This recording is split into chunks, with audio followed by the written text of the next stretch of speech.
Hello guys, welcome back to my new blog. तो आज हम एक नए ब्लॉग की शुरुआत करने वाले हैं। मैं आप सभी का स्वागत करता हूं राजस्थान के पुष्कर में। और आज का ब्लॉग हमारा पुष्कर में शुरू हो रहा है। तो दिन की शुरुआत सुबह के समय अभी 7 बजे हैं, तो हम यहां से निकल चुके हैं। आज हम पुष्कर में घूमेंगे। ये राजस्थान में पड़ता है, अजमेर जिले के अंदर आता है पुष्कर। बहुत ही खूबसूरत जगह है। आज मैं इसके दर्शन कराऊंगा। आप सभी स्वस्थ होंगे, मस्त होंगे और सुरक्षित होंगे। इसी के साथ आपको मैं दिखाता हूँ पुष्कर कैसा दिखता है। चारों तरफ से पहाड़ियों से घिरा हुआ है। जैसलमेर हो, बाड़मेर हो या अजमेर हो, इन इलाकों में जो है ना ऊंटों की मात्रा बहुत ज्यादा होती है। रेगिस्तान का जहाज कहे जाने वाला ऊंट, आज मैं उसे भी दिखाऊंगा। बाहर का नजारा कुछ इस तरीके का है। और सामने जो मेरे सामने पहाड़ी दिख रही है, उसके टॉप में एक टेम्पल है और आज हम वहां जाने वाले हैं। हम वहां के लिए निकल चुके हैं।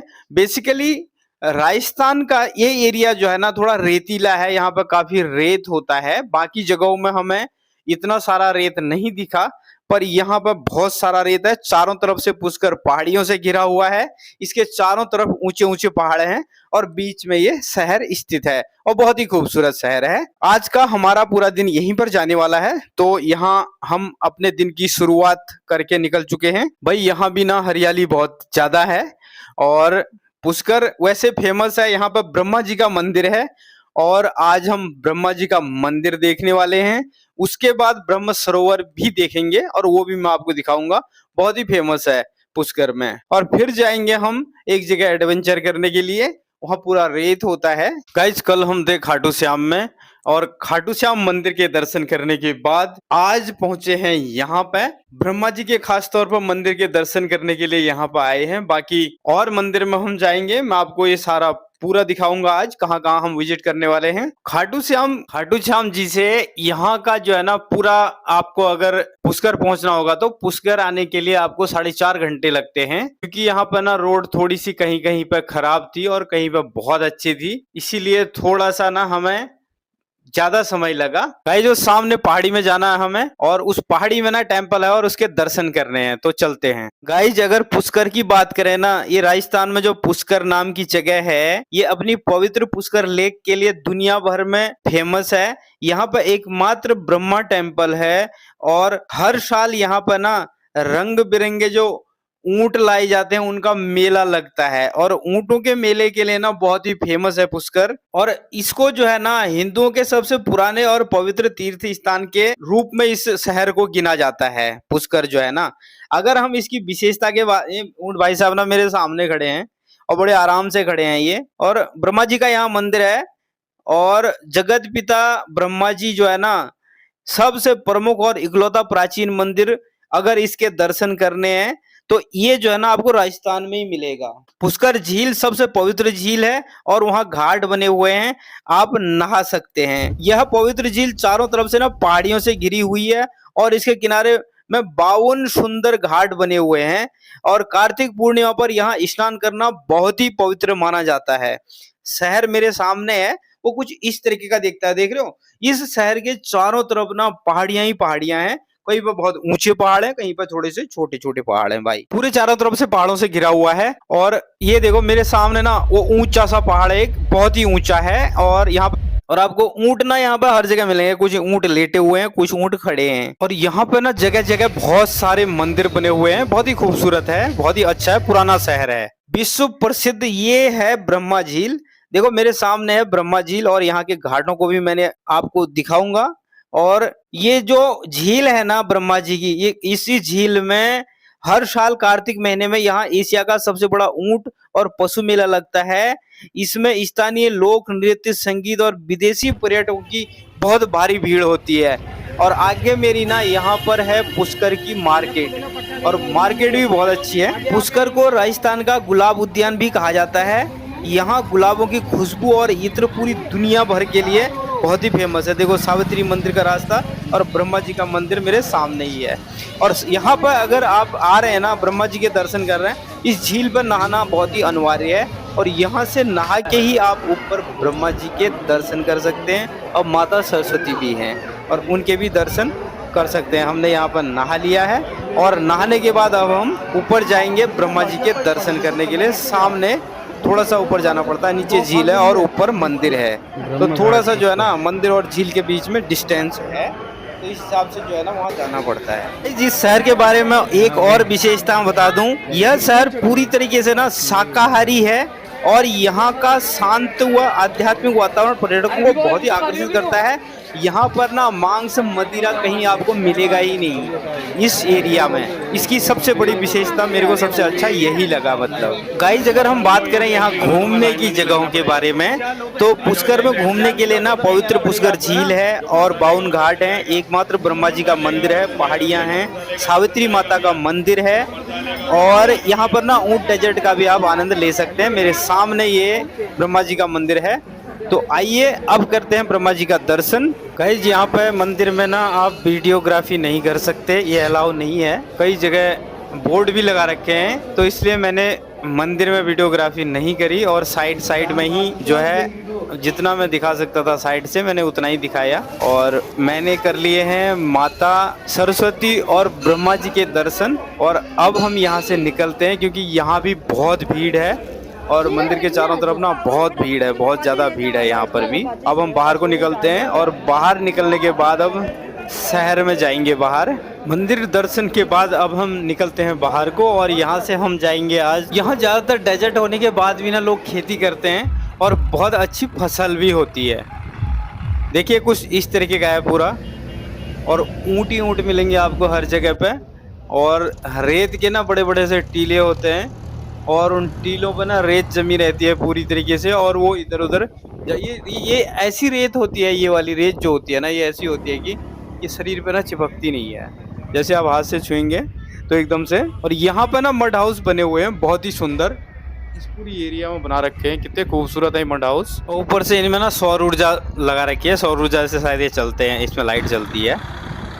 और ट्रैक्टर जो है इस तरीके से यहाँ पर खेत तैयार किए जाते हैं, और खेत तैयार होने के बाद इतनी रेत में भी ना पता नहीं कैसे उगा देते हैं। ज्वार और बाजरे की यहाँ पर सबसे ज़्यादा मैंने पूरे राजस्थान में देखा, ज्वार बाजरा सबसे ज़्यादा यहाँ पर उगाया जाता है, और मूंगफली की भी यहाँ फसल की जाती है राजस्थान में। बहुत सारी जगह रास्ते में हमने देखा कि ज्वार बाजरा सबसे ज़्यादा था और उसके बाद कहीं कहीं पे मूंगफली बोई हुई थी। ज़्यादातर राजस्थान में ऐसे ही है। और मैंने कई लोगों से वैसे पता भी करा, तो राजस्थान में सबसे ज़्यादा बाजरा ही बोई जाती है, और उसके साथ साथ मक्का ज्वार की फसल की जाती है, क्योंकि यहाँ पर ना ऐसा वातावरण है कि दूसरी फसल यहाँ उगना बहुत मुश्किल है, और तो इस वजह से लोग यहाँ पर ज़्यादातर इसी की फसल करते हैं, और रेतीली ज़मीन होती है।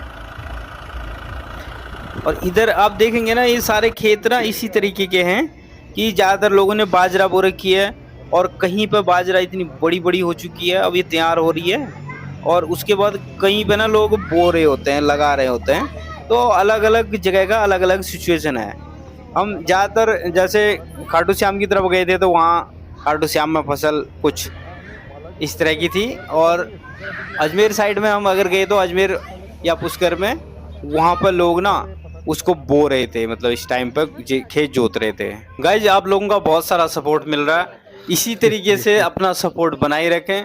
वीडियो को लाइक करें, शेयर करें, सब्सक्राइब करें, और खूबसूरत राजस्थान को मैं आपको दिखाता रहूँगा, और राजस्थान के अन्य कई जगहों पर मैं जाने वाला हूँ। और राजस्थान बहुत ही खूबसूरत है, पहाड़ी इलाका है और ज़्यादातर पहाड़ और प्लेन में डिवाइड है ये। गाइज, मैं आपसे मुलाकात करूँगा अगली वीडियो में। धन्यवाद। गाइस, सुबह के 5 बज गए हैं और हम पहुंच चुके हैं खाटू श्याम जी के बुलावे पे। आज मैं पहुंच चुका हूं खाटू श्याम में, और अभी सुबह के 3 बजे हैं, और सुबह के 3 बजे देखिए खाटू श्याम में लोग 3 बजे से यहाँ सफर कर रहे हैं और मंदिर की तरफ जा रहे हैं। यहाँ से मंदिर 5 किलोमीटर के आसपास है। ये सुबह 3:30 से 3 बजे का समय है। देखिए लोग अभी भी मंदिर की तरफ जा रहे हैं। और हम जो है कल हम थे टोडा रायसिंह पे, राजस्थान में एक जगह पड़ती है, वो भी बहुत शानदार थी, और बाबा का बुलावा आया तो आज हम पहुंच गए हैं खाटू श्याम पे। 3 बजे 3:30 बजे के समय में भी यहाँ बहुत ही हलचल रहती है। गाइज, मैं अभी पहुंचा हूं यहाँ पे और सुबह मैं आपको दिखाऊंगा पूरे मंदिर में कैसे दर्शन होते हैं, कितनी भीड़ है, ये सारी चीजें मैं आपको सुबह दिखाऊंगा। क्योंकि अभी हम टोडा रायगढ़ से यहाँ पहुंचे हैं, तो अभी हम थोड़ी देर यहाँ रेस्ट करेंगे और रेस्ट करने के बाद सुबह हमारा मंदिर के लिए प्रस्थान होगा। शुरुआत कर दी है और हम मंदिर को जा रहे हैं खाटू श्याम जी के दर्शन करने के लिए। तो अभी सुबह का समय है और हमने शुरुआत कर दी है। गाइज, आपको जहाँ भी आप होटल लेते हैं ना, उसके आसपास सामने 1 या 2 किलोमीटर के आसपास तक आप अपनी गाड़ी ले जा सकते हैं। और गाड़ी को ना यहाँ पर सामने पार्किंग है, ये दूसरी तरफ हमारे बिल्कुल अपोजिट में पार्किंग है, यहाँ पर आपको गाड़ी खड़ी कर देनी पड़ेगी। आगे को आपकी गाड़ी नहीं ले जाने देते हैं। सुबह 5:30 बजे के बाद मंदिर के कम से कम 3-4 किलोमीटर के आसपास में गाड़ियां नहीं चलती हैं। और गाड़ी पास में पार्किंग में खड़ी करके हम भी जो है एक ई रिक्शा करके जा रहे हैं, क्योंकि यहाँ पे ना ई रिक्शा ही अलाउ है, वो भी मंदिर से 2 किलोमीटर नज़दीक तक आप ले जा सकते हैं। और मंदिर के 2 किलोमीटर के बाद ई रिक्शा भी वहाँ अलाउ नहीं होता है। यहाँ पे बहुत भीड़ है। पहले हमने ई रिक्शा लिया था, कम से कम 2.5 किलोमीटर के आसपास ई रिक्शा ने हमें छोड़ दिया था। और उसके बाद हम बढ़ गए आगे, और आगे पैदल जाना पड़ता है और काफ़ी कम से कम 2 किलोमीटर के आसपास पैदल है। बहुत ज़्यादा भीड़ यहाँ पर रहती है। अभी सुबह के 10 बज गए हैं। सुबह के 10 बजे के टाइम में काफ़ी भीड़ है, तो हम जो है ना रेस्ट करने में वहाँ पर थोड़ी देर रेस्ट करते करते नींद आ गई थी, तो इस चक्कर में लेट हो गए। और काफ़ी भीड़ है, और जितना आप अंदर जाते रहते हैं उतना आपको रास्ता जो है ना नैरो हो जाता है और भीड़ बढ़ती रहती है। कुछ इस तरीके का यहाँ का नज़ारा है। अभी हमें पहुँचते पहुँचते, क्योंकि गर्मी दिन में बहुत ज़्यादा है और गर्मी के कारण पसीना आ रहा है, गर्मी बहुत ज़्यादा होती है। और धीरे धीरे करके जितना आगे जाएंगे उतना भीड़ बढ़ती जाती है। जितने हम मंदिर के पास जाते रहते हैं ना, उतना रोड नैरो हो जाता है। मतलब रोड नैरो नहीं होता वैसे। अभी हमें हो गया है लगभग 1 घंटा, और 1 घंटे से हम आगे चलते जा रहे हैं। और 1 घंटे हमें लगभग यहाँ पर चलते चलते हो गया है। और बाकी अभी देखिए चलते हैं कितना समय लगेगा और आगे।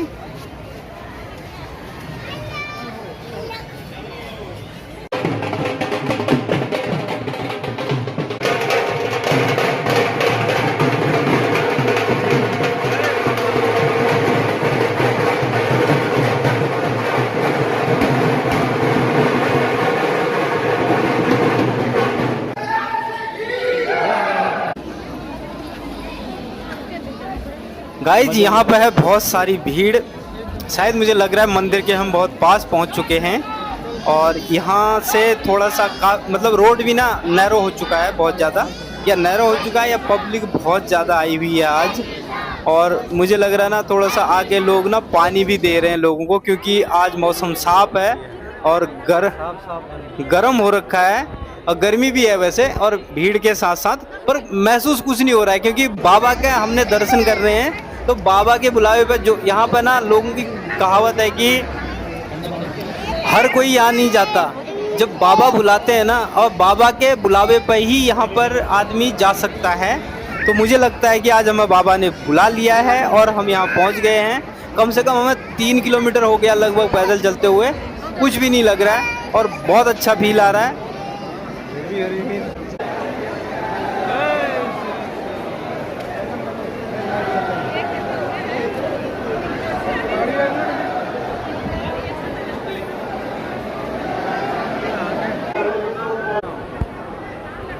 कुछ इस तरीके का नज़ारा है। और अब मुझे लग रहा है कि हम मंदिर के बहुत ही पास आ चुके हैं।